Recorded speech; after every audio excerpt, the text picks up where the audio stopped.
Une salle d'audience pleine à craquer. Un silence lourd, presque étouffant. Tout le monde attend le verdict final de Marc, 36 ans, condamné à la prison à perpétuité.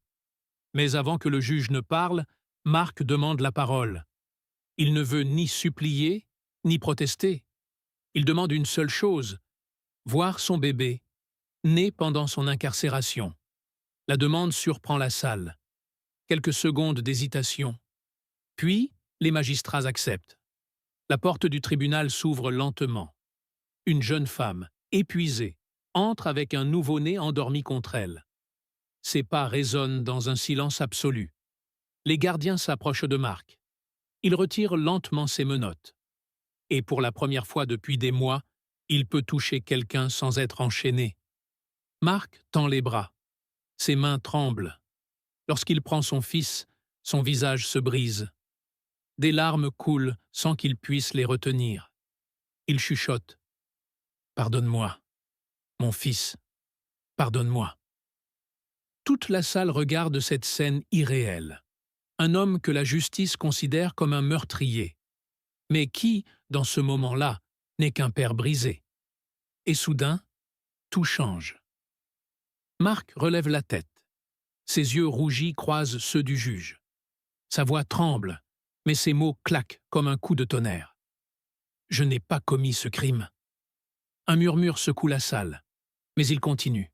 « Celui qui l'a fait, c'est mon frère. » Des regards choqués, des soupirs, des chaises qui grincent.